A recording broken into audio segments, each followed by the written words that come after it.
From Ronaldo and Neymar faking dives to get easy penalties, to players faking records to make it on the team and tricking coaches for even decades. This is when footballers get caught cheating, and who better to start this video off with than Ali Dia. You might be wondering why you haven't heard of the name in regular talks about football. Well, that's for a reason that sounds unbelievable. Our story begins in 1996, with 31-year-old Sunday League player Ali Dia. Dia was related to George Weah, being his cousin, and phoned into many different clubs asking for spots on teams because of this. Yeah right, you're taking the mick, mate. It's pretty much how every call went for Dia, until he managed to convince the then Southampton manager, Graham Souness. With Souness looking for hope after rejoining the Premier League, he jumped to the offer. He has played with George Weah at Paris Saint-Germain. When someone like that gives you a recommendation, you sit up and you take notice. So he readily took on Dia, and everyone believed that he was an accomplished football player. However, this all came crashing to a halt when Souness realised he had made a terrible mistake. It turns out, Ali Dia wasn't a professional football player, but the way everyone figured it out was hilarious. As Dia's first game on his 1-month contract, being subbed on when club legend Matt Le Tissier was injured in the 32nd minute. At first, fans said he looked sort of okay. However, as the game developed, players on the team critiqued Dia, saying he literally looked like Bambi on ice. This sounds like the plot of an insane movie, however the best part is that it's all true. Quite frankly, for what he pulled off, it seems like he'll always be a legend in the sport in his own right. But although Ali Dia can say he at least played a game, the same can't be said for Carlos Kaiser, who genuinely did something absolutely crazy. Now, as I said before, Ali Dia only managed to trick Southampton for a month, pretty much less than that. However, it seemed as if Carlos must have studied what Dia did. Studied what he did wrong, and did something which literally sounds impossible. Kaiser, a Brazilian con artist, had a 12-year-long career where his most famous tactic was to join a new club, immediately claim an injury during training, and then spend months recovering while still collecting his salary. His charisma and cunning allowed him to move from club to club, maintaining the facade of being a professional footballer. In fact, and I'm not making this up, the one time he was meant to be subbed onto a game, he purposefully started a fight leading to himself getting a red card. Kaiser's story shows how far charm and deceit can take someone, when pushing morals to the other side, I suppose. Even in the highly competitive world of professional football, where most people who are extraordinary at the game just don't make it, he would often be seen on the bench or in the stand, passionately supporting his teammates, cementing his place in the team despite never actually contributing on the pitch. I've looked extensively to try and find how much money he actually made by doing this, but unfortunately I can't find it. I would have to estimate that after all that time though, he must have made at least a couple million. Now, this next one is a little unrelated from these past two, but it's still an incredibly controversial moment in football. Massimo Taibi, a goalkeeper from Manchester United, earned the nickname the Blind Venetian after a weird-looking moment during a 1999 match against Southampton. What looked to be an incredibly weak shot from Matt Le Tissier outside the box simply rolled towards Taibi, who seemingly just allowed the ball to slip through his legs and into the net.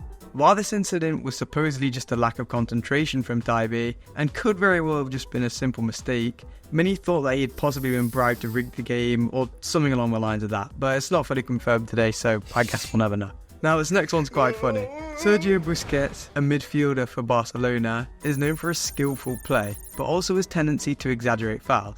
Now, because of this, there have been some really amusing examples of Busquets being caught cheating, like in his match against Inter Milan, when he was seen peeking through his hands after falling to the ground to try and see if the referee was noticing him, which, although seeming comically obvious to viewers, actually led to an Inter Milan player being sent off, which significantly influenced the outcome of the match, with Barcelona winning 1-0. I guess for these players, you gotta do what you gotta do to get your team that win, even if that involves lying. And there are quite a few examples of that with footballers that you've definitely heard of later. For now, let me take you back to 2002.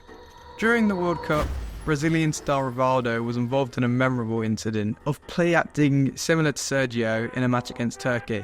Ronaldo was waiting to take a corner when a Turkish player kicked the ball towards him, and from what it looked like, Ronaldo just blocked it with his elbow, but literally tricked the referee into thinking he got hit in the face on purpose. And this unfortunately resulted in a Turkish player receiving a red card, which is even worse in the World Cup.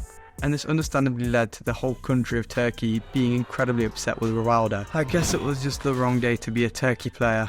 I mean, at least Busquets only did it in a normal league game. Brazil fully eliminated Turkey and also went on to win the World Cup, which is just salt in the wound. We're moving on to the next one. Colo Touré, A defender known for his time at Arsenal and Manchester City faced a 6-month ban in 2011 after testing positive for a banned substance found in his wife's diet pills. Toure claims that he accidentally took the pills, not realising they contained a prohibited substance. While his actions were not deliberate cheating to enhance performance, they highlighted the importance of athletes being aware of what they consume, or even unintentional rule violations. Toure's case drew attention to the rules regarding doping in sports and the strict liability placed on athletes. Despite his claims of innocence, the ban served as a stern reminder of the importance of vigilance and responsibility. We're moving back to the World Cup. In a 2009 World Cup qualifier, Thierry Henry was involved in one of the most controversial handball incidents in football history. When playing against Ireland, after the ball is sent to Henry, he is seen controlling the ball with his arm, then hand, which then led to a goal. The Irish crowd and commentators were confused to why the ref wasn't calling it, as it seemed pretty obvious it was an illegal goal. However, the ref allowed it, and France went on to win 2-1. Now, I don't know about you, but if I was a referee getting paid around $5,000 a game, I'd probably want to disallow a goal, which literally was a handball. However, there are multiple factors like the referee not having a clear vision, and variables like that, which make this a little less black and white. And when speaking of handballs at famous events, one of the most infamous incidents in football history is Diego Maradona's handball goal during the 1986 World Cup quarter-final against England. Maradona used his hand to punch the ball into the net, an act that went unnoticed by the referees but was clear to the spectators and players. This blatant act of cheating became legendary not just because of the controversy, but also because of Maradona's extraordinary second goal in the same match, often regarded as one of the greatest goals in World Cup history. The incident epitomizes the duality of Maradona's legacy, combining moments of sheer brilliance with those of outright deception. When wrapping this all up, what better way to end the video than talking about two of the most recognisable football players? Diving or simulation is a form of cheating where two players exaggerate or fabricate contact to deceive the referee into awarding a free kick or penalty. Two of the most notorious divers in modern football are Ronaldo and Neymar. CR7 has faced numerous accusations of diving throughout his star-studded career. There are plenty of instances where he's dived in games rolling on the floor when not being hit in a way that would seem to result in that. However, Neymar has been doing this on a wider scale in a way,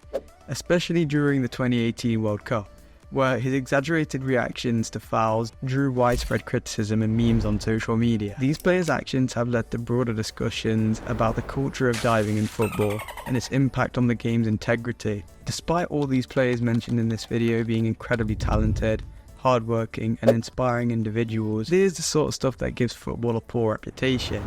But as long as we can keep everyone happy and we can take the good with the bad, then football will still satisfy the world for as long as anyone can tell.